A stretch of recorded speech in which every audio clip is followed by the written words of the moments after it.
Bonjour à tous, c'est Badam. Pour partir aujourd'hui en cacahuète et en sucette, en gros, émission ça part en sucette, sur un sujet très simple, la vache folle. Enfin, oui, c'est très simple. Façon de parler bien entendu, puisque qui dit vache folle dit encéphalopathie bovine spongiforme.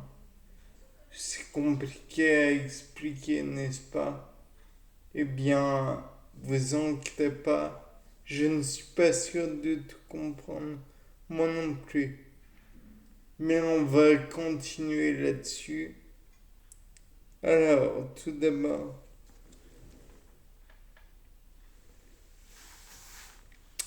qu'est-ce que la vache folle?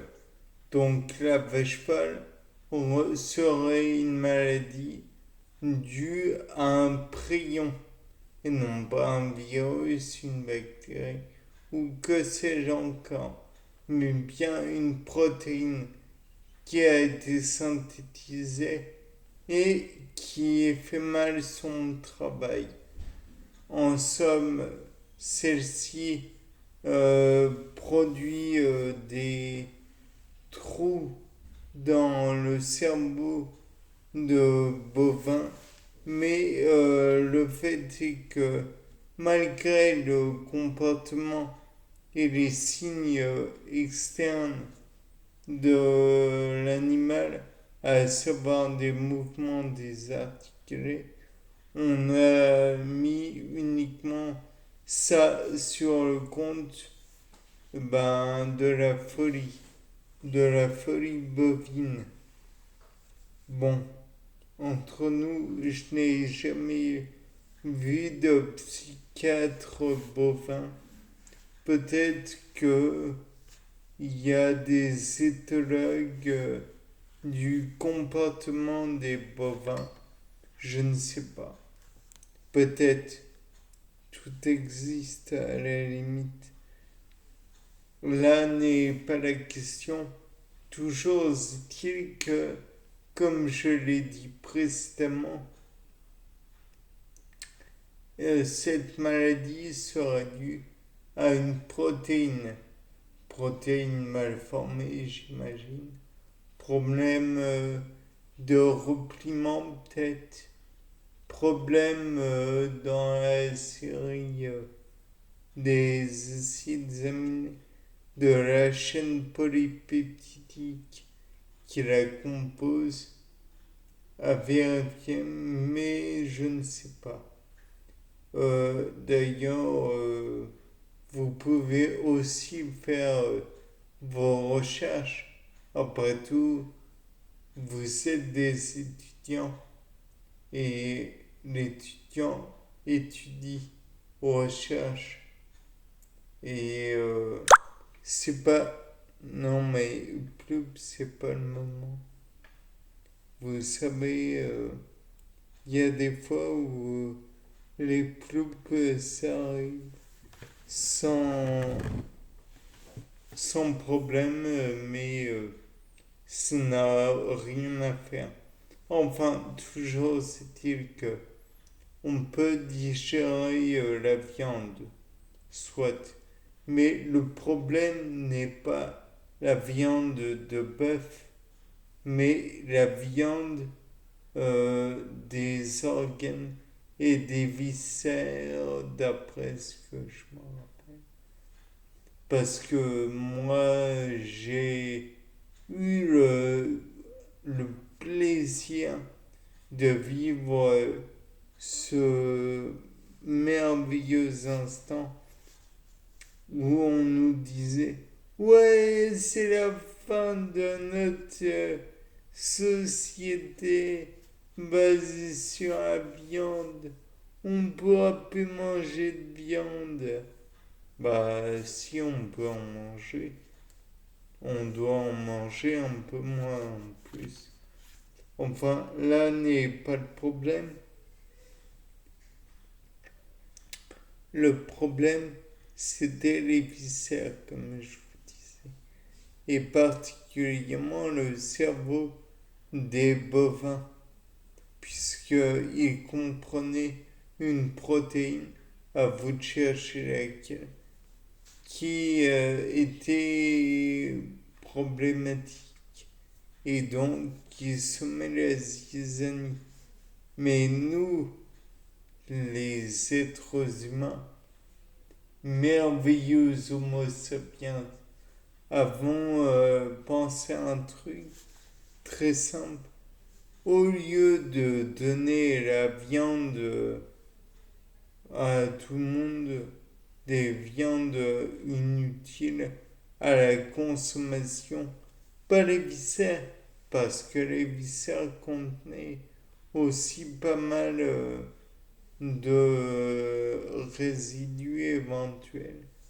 Mais le cerveau des animaux et le crâne, la tête, tout ça, en fait, était mis en farine animale, puis redistribué à des animaux. Il a mangé naturellement. Ça les faisait engraisser correctement, même plus que correctement. Mais on n'a pas pensé que si on donnait la carcasse d'animaux malades à d'autres animaux, ça allait les rendre malades. Donc finalement, on n'a pas réfléchi, course au profit, et comme d'habitude, eh bien, on a rendu les animaux malades alors qu'ils ne l'auraient pas été. C'est génial.